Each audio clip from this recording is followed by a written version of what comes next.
there's plenty of stuff on the web in which the effort is made to compare individual psychology with the collective psychology. In other words, applying to the body politic, the nation, the same sort of psychological analysis and techniques that we apply to ourselves individually. And one which is also pretty common is well, you gotta know this stuff. However, you gotta be familiar with Carl Jung to know his notion of the shadow. But that itself is not entirely unnew, in that we're all aware of our dark sides. It can be a cliche of just say, there's good and evil in everybody. But Jung makes a point about saying neurotic behavior, stuff that's unaccountable, self-sabotage, for example, where you work really hard to put yourself in a particular place, and then you screw it all up, which at my age and in my particular background, I'm very familiar with. Jung's idea is that there is a repressed part of ourselves where we've shoved into a closet all this unacknowledged bad stuff about ourselves, that there's a real dark side in ourselves that we hide from ourselves. And a typical way that it manifests is that we project it onto others. We are furious at others especially for things that refer to ourselves. So someone who's use an example where you're real touchy about someone's appearance, and you see somebody that goes way out of their way to dress up and to look really immaculate, is so severely critical of others who don't. And there's something's up, and then you look in the past and you realize that they were shamed as a child for some reason or another. But they don't recognize that their hatred, that the fury at others, really is self-based. It's based on a type of self-contempt. So applied to nations and international relations, I was just getting familiarized with Piketty or Piketty. Again, there's alternate pronunciations which I still haven't sorted out. But among his great points, which I'm still familiarizing myself, said after World War II, which is my generation, the boomer generation, things look pretty good in the United States. But this is an unusual bit. We don't appreciate how unique those 30, 40 years after World War II were. And we had a war to get us to that place. And the war managed, back then we didn't have, we had a national debt based on war, but that could justify really high tax rates, and we managed to work that out. And there was a great deal of freedom and equality and so forth. We also worked on an old problem of civil rights. And one of the things with civil rights that is resonant is that we were at the time in a Cold War and accusing the Soviet Union of all this evil and godless, lack of character and how horrible they are. And they say, "Oh yeah, really? Look at the South, and look at the guard dogs and the fire hoses. These well-dressed black people are trying to register to vote, and there just happens to be no registered voters among the millions and millions of black people in the South because of Jim Crow and because they made a mockery of the 15th Amendment for at least 100 years. So this is my background and this is my history. No, civil rights. Well, aren't we holy and humble and wholesome, and aren't we really good? We straighten this out. Of course, this has relapsed. And the Jungian analysis of the national shadow is we've repressed this horrible part of our past, not only civil rights, but we got plenty of racist and racial, we're all on a snit about Hitler, but here we've got, a lot of racism. Now, Here's Trump, who is unaccountably, supposedly, popular. Everybody's, wow, how's this guy? You know, it's not like 10%, it's like 40% think that this guy's right on. And it continues. And they're saying, oh, wow, he's got really negative, big negatives, and wow, he's really falling apart. He may well, you know, we may finally wake up to just how much of a wretch he is. But there's a paradox with him, which is that, you know, the number one bullshit artist of the universe, galactic liar, is perversely revelatory, revealing of the truth. And the truth is, yeah, we're all greedy SOBs here in the United States, internationally as well. We, in World War II, one of the greatest things I think was the Marshall Plan. What a great idea! You don't just foreclose on loans like we did after World War One. Instead, after World War II, we gave money away. Not only did we loan money, but we gave. These are grants. That was the Marshall to our former enemies, to Germany and Italy, and you know, these are horrific enemies, and we're just turn around and on a dime and give them this money. And we did the same thing with Korea. South Korea, just to show up North Korea and so forth. But basically, we offered to Russia. Russia didn't. Russia was paranoid. Ooh, how paranoid Russia is. They're so worried that everybody. And you look in their history, and yeah, they were, you know, they didn't get out of thin air to feel enclosed in the lot. Of course, they gave pretty much as badly as they got. That's subject to a discussion. China, you know, the reason China is, oh, what a miracle, and sure enough, they are distributing a lot more. Arguably, they distribute their recent wealth more fairly than wealth is distributed here in the United States. So this is our hypocrisy that we don't want to recognize, that we're repressing, that adds to our shadow, that adds to our neurotic behavior. What is our neurotic behavior? Well, Trump is like the kid in the rich family who doesn't appreciate how much he's inherited, just like our generation didn't. We born after World War II, and we're number one in the world, and we think we earned it, just us. We just had the dumb luck of being born in the United States. But we think that this makes us just inherently better than other people.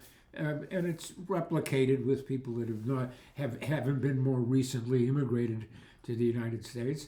And, you know, we pull this stuff, my own background, you know, Italians, I was kind of pride. I had some pride that Italians at the turn of the 20th century were not regarded as white people. Irish, too. They're not real white people. They're an inferior race. And this is the tune that we've heard before. That's so horrible of the Nazis, of course, that we did a pretty good bunch of that right here in our own wholesome, waspy, all these people with the lands that are inherited. They've got all this capital that they don't have to sweat and work as hard as immigrants like Italians, who were allowed to maybe build walls and lift heavy rocks. This is my own family's background. We were construction. You could work with cement if you were an Italian, because you're basically cement heads.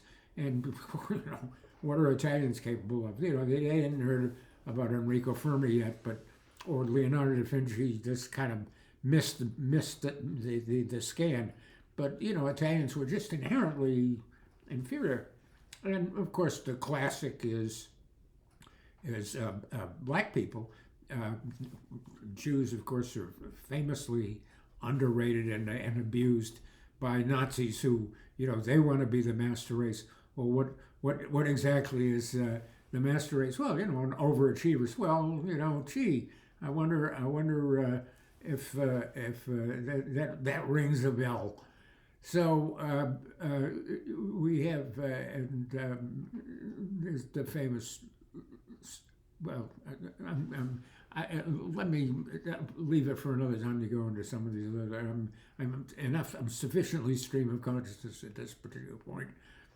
But I'm trying to make the point that Trump is like an actor in a play about the United States, and he's this guy who inherited wealth, who thinks he was born on third base, and he gets traction because he tells the truth, which is we're all scumbags. And the problem is that you got to confront the scumbag. You have to understand that scumbag isn't just, oh, it's okay because you're a scumbag and we're all scumbags, so let's be scumbags together. You have to draw the line and account for what it amounts to is behavior like we see with Trump, which is, totally unreliable, completely unpredictable, incompetent, ignorant. But that's us in a way that we've been repressing terribly. And until we come to terms with that, until we come to terms with, yeah, slavery was absolutely horrific. You get some moron like the governor of Florida saying, the sunny side of slavery. Well, it taught him good skills. I'm reminded of the account of slave masters who would, and typically they would be the holiest, humblest, Bible thumpingest, Jesus lovingest guys that would whip their slaves to the point where they would exhaust themselves and collapse. Now that's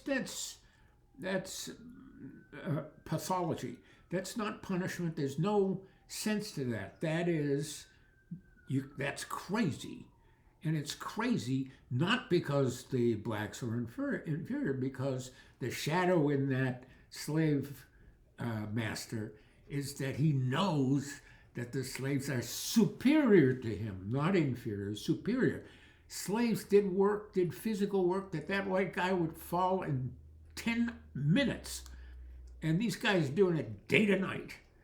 And they're bigger and stronger and vastly more capable. And you give them, and you have to, and they're smart. That's why you ban them from, this is why Frederick Douglass tells his story about, that's where I got the slave master thing. And he said, the holiest of them would be the most vicious because they're repressing the dark secret. And the dark secret is they think they're nobody compared to black people. And they hate it so much that they got to kill them. Not only kill them, but torture them in the worst way. Because what the torture is they know that they're inferior. And one the example I give is that here, blacks give us the one and only genuine American art form, which is musical and jazz. And it's improvisational. So here's these white guys coming from their church, and it's Mozart, and it's Beethoven, and aren't we great, and we know all this music and stuff. Italians, by the way, wrote the language literally. But okay, white guys coming back from church, and they're all holy, all dressed up, and they see blacks making music out of nothing. And they're making it up in their heads. They're composing it right there. And jazz later on is improvisational. It's interaction. It's not somebody in their palace writing a piece of music on their harpsichord and then performing it, all practiced.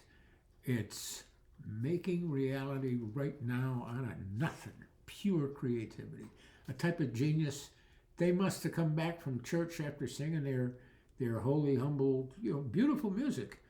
But seeing black people make music and do the spontaneous things, the dancing and the type of art that they produced, they knew that they were dealing with genius, and they resented it and hated it, and so they beat it. So that's where this is tremendous hypocrisy that happens, and you see it portrayed, impersonated, personified by Trump. So Trump is giving us an opportunity to confront the inner scumbags that we, as collective nation, America has been.